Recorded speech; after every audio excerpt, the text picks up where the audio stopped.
का हम कंपैरिजन देख लेते हैं, लोकसभा और राज्यसभा का कंपैरिजन। बताइए संसद की चर्चा किसमें है? संसद की चर्चा हम इधर देख लेते हैं, लोकसभा इधर देते हैं, राज्यसभा की चर्चा, लोकसभा की चर्चा। हाँ, अब एक बात बताओ, इसमें वोट कौन देता है? जनता। लोकसभा में वोट कौन देता है? जनता वोट देती है। इसमें कौन देता है? विधायक। इसका वोट कौन देता है? विधायक लोग जाके वोट डालते हैं, तभी जाके क्या बनता है? राज्यसभा। क्या बनता है? राज्यसभा। समझा क्या? जब जनता वोट देती है, इसलिए इस वाले सदन को हम कहते हैं प्रत्यक्ष सदन। क्या कहेंगे? इसे हम क्या कहेंगे? अप्रत्यक्ष, अप्रत्यक्ष सदन, अप्रत्यक्ष सदन। मतलब ठीक लिखा है जी, प्रत्यक्ष। डायरेक्ट हाउस और इनडायरेक्ट हाउस। समझ गए? जनता वोट डालती है इसलिए इसे प्रत्यक्ष सदन, और उसे विधायक लोग वोट डालते हैं इसलिए अप्रत्यक्ष, अप्रत्यक्ष सदन। समझ में आ गया कि नहीं आ गया? किसी को कोई दिक्कत? अब जनता के पास ही देश का असली पावर है। देश का असली पावर किसके पास है? जनता है। इसीलिए कहा गया है कि मंत्री जब भी बैठेगा तो किधर बैठेगा? लोकसभा।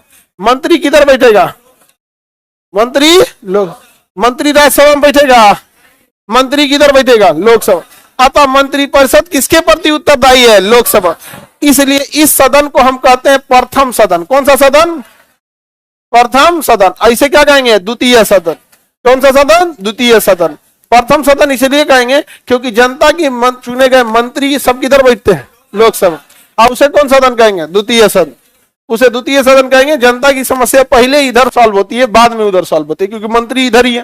और जनता का समस्या सॉल्व करने वाले क्या है? मंत्री हैं। क्योंकि विधायक और सांसद तो जाके मंत्री के पास कहेंगे कि आपके विभाग से ये काम कर दीजिए। समझ में आया कि नहीं गया? तो प्रथम सदन किसे कहते हैं? द्वितीय सदन, जनता का सदन। हाँ, जनता का सदन, विधायकों का सदन, प्रत्यक्ष सदन, अप्रत्यक्ष सदन। किसी को कोई दिक्कत? प्रथम सदन, द्वितीय सदन,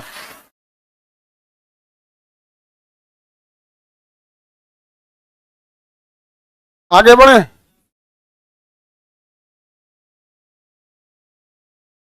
और भी बहुत सारी तुलना है, देखा जाए यहाँ पे प्रथम सदन, द्वितीय सदन यहाँ पे हो गया। यहाँ पर अब यहाँ एक खराबी ये है, समझिएगा ध्यान से, इस सदन का कार्यकाल कितने साल होता है? 5 साल। इसका कार्यकाल 5 साल। इसके सदस्यों का कार्यकाल 6 साल। इसके सदस्यों का कार्यकाल, इसके सदस्यों का कार्यकाल 6 साल। अब यहां ये चीज कहा गया है, समझिएगा, कि इसके सदस्य जो बनते हैं, सदस्य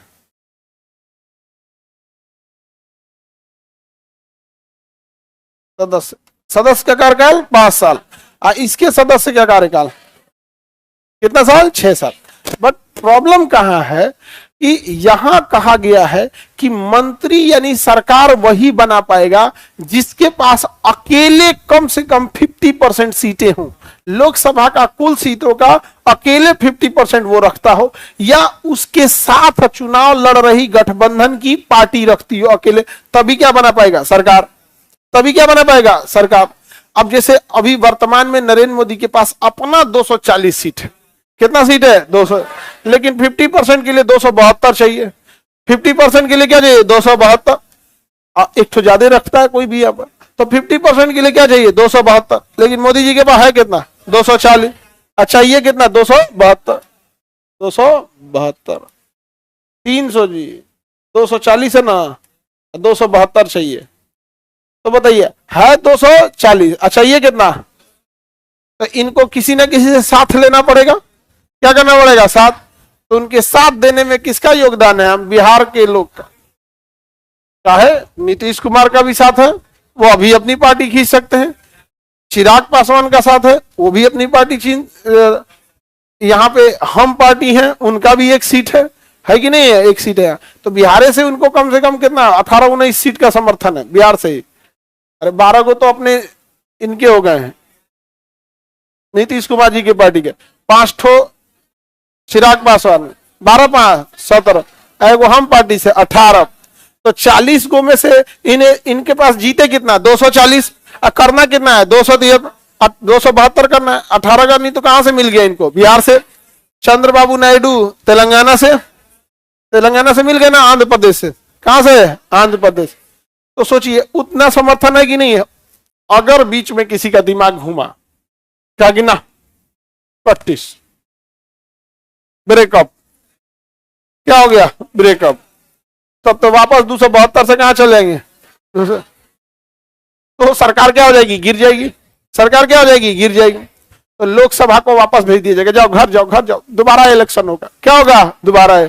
तो लोकसभा की एक खराबी यही है कि अगर बहुमत खो देंगे, अगर बहुमत खो देंगे तो ये भंग हो जाता है। क्या हो जाता है? भंग हो जाता है। इसलिए इसे कहा जाता है अस्थाई। क्या है?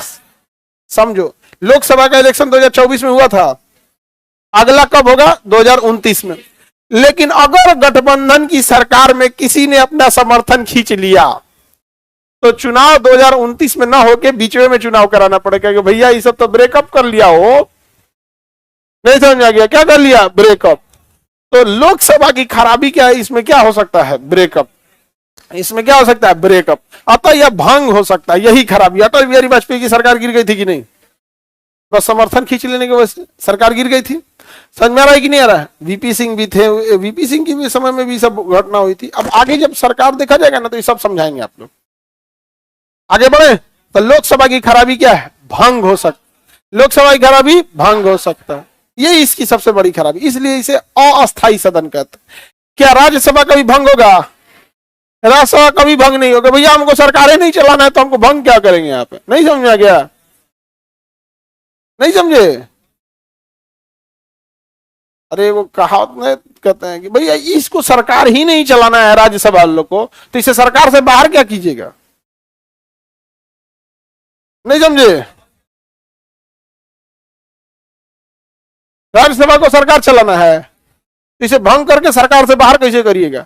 अरे लोकसभा को सरकार चलाना है मंत्रियों के थ्रू, भंग करके बाहर कर दीजिए। इसको सरकार नहीं चलाना है तो भंग करके क्या करेंगे? क्या यहाँ पर कुछ कर सकते हैं? इसको तो भंग किया ही नहीं जा सकता। वही नहीं है वो गाना, इस सम में फरोसे को आंधी से डराते हो।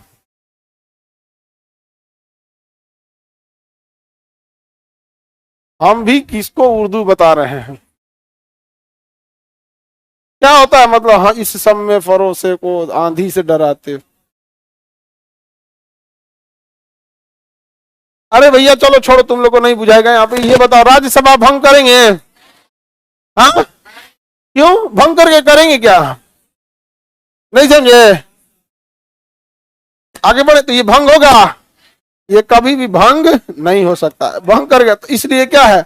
अस्थाई सदन। कैसा सदन है? अस्थाई। अस्थाई सदन ऐसा सदन है अस्थाई, उसे भंग नहीं किया जा सकता।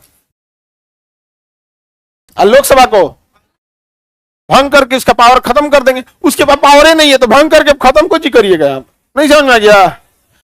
देखो ये भंग हो सकता है, इसकी खराबी यही है कि नहीं है? अटल बिहारी वाजपेयी की सरकार भंग हो गई थी, भंग का मतलब डिजोल्व हो सकता, ये भंग हो जाएगा? हाँ, नहीं भंग। भंग हो जाने के कारण इसे क्या कहा जाएगा? अस्थान। इसे क्या कहा जाएगा? अस्थान। जब ये अस्थायी है इसलिए इसे कहा जाता है निम्न सदन। क्या कहेंगे? निम्न सदन, लोअर हाउस। और ये अस्थायी है इसलिए उच्च सदन, अपर हाउस। इसे क्या कहेंगे? Upper house. तो इसे कहेंगे उच्च सदन। उच्च सदन क्योंकि भंग ही नहीं होता है, और ये निम्न सदन क्योंकि भंग हो जाता है। लेकिन पावरफुल कौन है? क्योंकि मंत्री किधर बैठते हैं? अतः मंत्री बैठने के कारण प्रथम सदन, मंत्री न बैठने के कारण किस सदन को लोकप्रिय सदन कहते हैं? इसे लोकप्रिय सदन क्यों कहते हैं? जनता वोट डालती है, अतः इसे लोकप्रिय सदन कहा जाएगा। और इसे हम लोग कहेंगे शिक्षित का सदन। किसका सदन? शिक्षित लोगों का सदन। क्योंकि 12 लोगों का इसमें मनोनयन किया जाता है। 12 लोगों को क्या किया जाता है? मनोनयन। मनोनयन का मतलब इसमें 12 ऐसे लोगों को भेजा जाता है जो चुनाव नहीं लड़ते हैं, बल्कि विज्ञान, कला, साहित्य में अच्छा काम किए रहते हैं। वैज्ञानिक रहते हैं, कोई कला में रहता है, कोई क्रिकेटर रहता है, तो शिक्षित लोग उसमें जाते हैं यहाँ पर। इसलिए इसे शिक्षित का सदन कहते हैं। और इसे हम लोग क्या कहेंगे? लोकप्रिय सदन। इसे कौन सा सदन? और उसे कौन सदन? शिक्षित का सदन। याद रहेगा। प्रथम सदन किसे कहेंगे? उच्च सदन। अरे उच्च सदन राज्यसभा। भंग हो सकता है, संख्या में ज्यादा है, संख्या में कम, जनता का सदन, प्रत्यक्ष सदन, अप्रत्यक्ष, मंत्री बैठेगा, प्रथम सदन, द्वितीय सदन, भंग हो सकता है, भंग नहीं होगा, अस्थाई, अस्थाई लोकसभा, अस्थाई सदन, अस्थाई उच्च सदन, क्योंकि भंग नहीं होता इसलिए उसे क्या कहते हैं, उच्च। निम्न सदन, निम्न सदन याद रहेगा, निम्न सदन। आगे बढ़े तो दोनों में कंपैरिजन याद रहेगा। यहाँ पे 2024 में राज्यसभा का इलेक्शन हुआ था या लोकसभा का? लोकसभा का इलेक्शन हुआ, राज्यसभा का इलेक्शन नहीं। राज्यसभा का इलेक्शन कब होगा आपको पता नहीं चलेगा। आर्टिकल 83 में कहता है, सुनिए ध्यान से, कि जो सदन है उसकी अवधि यानी टेन्योर कितना है। अवधि मतलब टेन्योर, कितने समय तक सदन रहेगा। किसमें है? 83 में। और योग्यता किसमें है? सदन की योग्यता 84। किसमें है? 84। अब 85 में वो सत्रावसान और आहूत वगैरह वो हम आगे बढ़ाएंगे। चलो पहले इतना समझते हैं, अवधि पहले समझते हैं, उसके बाद हम आगे समझेंगे योग्यता में। सदन की अवधि देखिए, इसमें बैठने वाले सदस्य का कार्यकाल होता है 5 साल। बैठने वाले सदस्य का कार्यकाल 5। अगर 5 साल पूरा हो गया ना तो इन सबको एक ही बार में वापस भेज दिया जाता है। जैसे 2019 में चुनाव हुआ था, लाइव वाले सब ध्यान से समझना, 2019 में जब चुनाव हुआ था तो 5 साल के लिए सारे लोगों का इलेक्शन हुआ इसमें। और इसमें खराबी क्या है कि जितने सदस्य हैं इसमें 550 जो सदस्य होते हैं उनमें सबका इलेक्शन एक ही बार में हो जाता है। जब सबका इलेक्शन एक ही बार में होता है तो जब 5 साल का टेन्योर खत्म होगा तो सब के सब चले जाएंगे, सब के सब चले जाएंगे। अब इससे दिक्कत क्या होगा कि देश की संप्रभुता और जितना बड़ा डिसीजन है वो संसद को लेना है। और हमने यहाँ गलती क्या कर रखा है कि सदन जो बुलाए हैं, जो पावरफुल सदन है लोकसभा, उसमें इलेक्शन एक ही बार में होता है और एक इसी कारण एक ही बार में सब खत्म भी हो जाता है। जैसे 2024 में एक ही बार में सबको भेज दिया गया घर कि जाइए चुनाव जीत के आइएगा। और 2024 में चुनाव जीते और जून में सब लोग जीत के फाइनल रिजल्ट लेके वापस संसद में चले गए। अब ये सब का सब 550 फिर आ गया है कहां पे? संसद में। अब ये लोग 2024 से कब तक रहेंगे? 2029 तक। अब इसमें खराबी क्या होती है, आप एक ही बार में बुलाएं और इलेक्शन जब 5 साल खत्म होगा तो एक ही बार में भेज देंगे। जब आप भेजेंगे कि जाओ चुनाव लड़ो और उसी समय देश पर कोई संकट आ जाए तो देश के लिए कोई डिसीजन लेना हो तो ले ही नहीं पाएंगे, उनका टेन्योर खत्म हो गया, चुनाव में बिजी है, आचार संहिता लगा हुआ है वहां पे। तो भाई देश का संकट अगर आ गया, कोई युद्ध हो गया, आक्रमण हो गया, कोई चेंजिंग करना है, कोई बड़ा अमेंडमेंट करना है, करेगा कौन? तब कहा गया है, तब एक ऐसा सदन बनाया गया राज्यसभा। और राज्यसभा में जो बैठने वाला सदस्य है उसका कार्यकाल जानबूझ के रखा गया 6 साल। क्या रखा गया? 6 साल रखा गया, जानबूझ के रखा गया 6 साल। अब बताइए अगर ये नहीं रहेगा तो कौन रहेगा? लेकिन और दिमाग लगाया गया राज्यसभा में, कहा गया कि जो राज्यसभा में लोग बैठेंगे, जो लोग किसमें बैठेंगे? राज्यसभा में। इसको इधर से हटाते हैं, ये तो है भैया लोकसभा, आइए राज्यसभा। इधर 543, इधर 200। अब यहां तो कार्यकाल हो गया 6 साल, कार्यकाल हो गया 6 साल, किसी को कोई दिक्कत नहीं। अब यहां एक और गड़बड़ी, सपोज कीजिए कि इसका 5 साल का कार्यकाल पूरा हो गया है, लोकसभा का कार्यकाल 5 साल पूरा हो गया और ये चला गया चुनाव में। इसको चुनाव में हो गया लेट, दिक्कत हो गया, बाढ़ आ गया, कोरोना आ गया या कुछ ऐसा हो गया कि चुनाव हो गया लेट, तब तक इसका भी 6 साल पूरा हो गया। इसका रासव, अब तो फिर संसद वीरान हो जाएगा, वीरान हो गया संसद। अब देश का कोई रहा ही नहीं समझे, कोई नाथ ही नहीं रहा देश का, संभालेगा कौन भैया?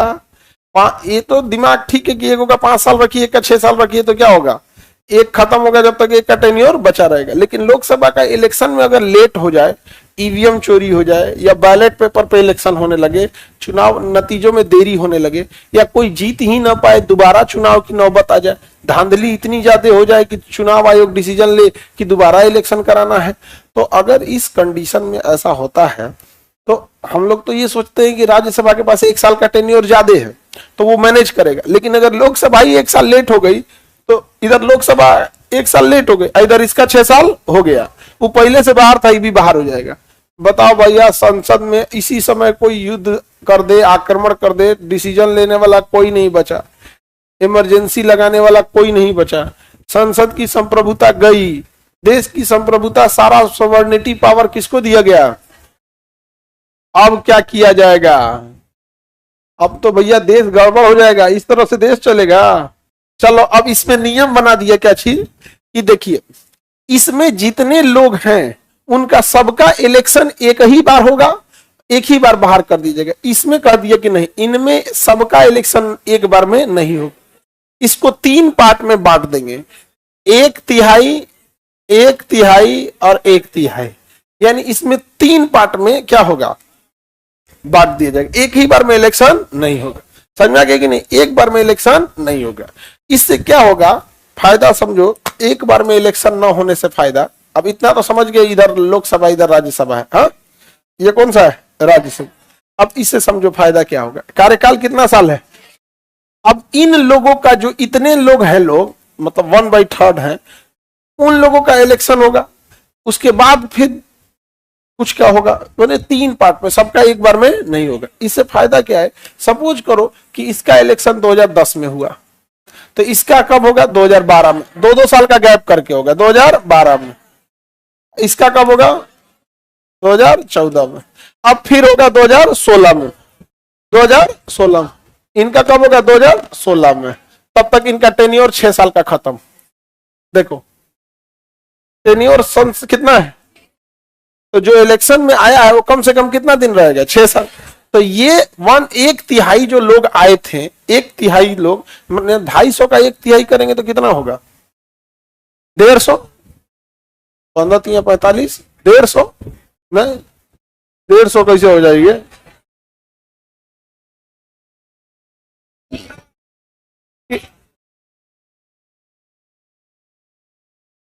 122 ऐसे ही हिल जाएगा यहाँ पे, 80 83 के आसपास, 81, हाँ तो 81 के आसपास, मतलब समझो कि लगभग 80, ऐसे 81 को लगभग 80 सदस्य का एक बार में इलेक्शन होता है। कितने का, 80।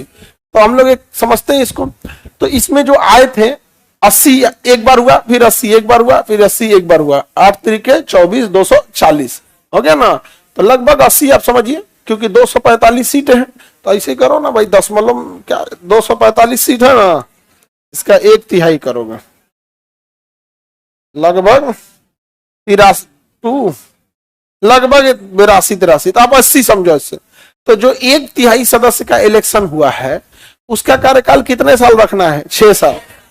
तो क्या एक ही बार में 245 सदस्यों का इलेक्शन होगा, 1/3, 1/3, 1/3, यानी लगभग 81 सदस्यों का होगा।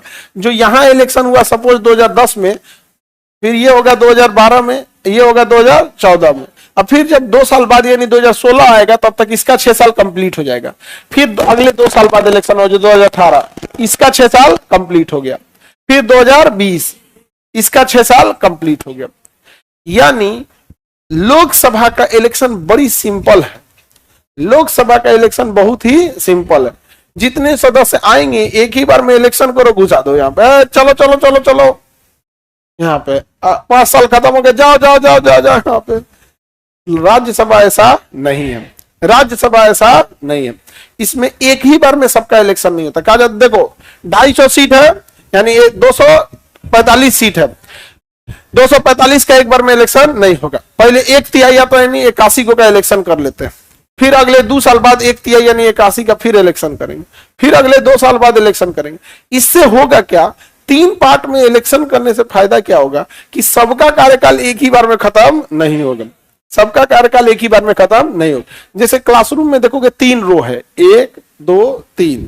अब जैसे सपोज कीजिए कि कोई बैच स्टार्ट होता है, तो बैच खत्म हो गया तो सबको जाना पड़ेगा। तो हम एक काम करते हैं, इस रो का एडमिशन हम लेते हैं जनवरी में, इसका ले लेते हैं फरवरी में, इसका ले लेते हैं मार्च में। अब बताओ सिलेबस खत्म होगा तो सब जाएगा, जिसका पहले खत्म हुआ वो चल गया, उसके बाद ये जाएगा, उसके बाद वो जाएगा। तो राज्यसभा को जानबूझ के इस तरह रखा गया है कि एक ही बार में ना बुलाया जाए। तो राज्यसभा के सदस्यों का, कुल सदस्यों का इलेक्शन एक बार में होता है या 3 पार्ट में? कितने पार्ट में? अब इन 3 पार्ट को कितने साल के लिए रखना है? 6 साल। तो 6 में कितना से भाग देंगे? 3 से। तो हर सदस्य का इलेक्शन कितने ईयर पे होगा? 2 साल। कितने साल पे? 2 साल। तो 1/3 सदस्यों का चुनाव होता है, और एक बार में चुनाव होता है कि हर 2-2 साल पे होता है। जबकि लोकसभा का चुनाव एक बार में हुआ, 5 साल रहिए जाइए। राज्यसभा ऐसा नहीं है, उसमें हर 2 साल पे क्या होता है? चुनाव होता है। हर 2 साल पे चुनाव होगा। और चुनाव में क्या सारे सदस्यों को लाया जाएगा या 1/3? हाँ, 1/3। तो 1/3, 1/3, 1/3 3 बार आते हैं।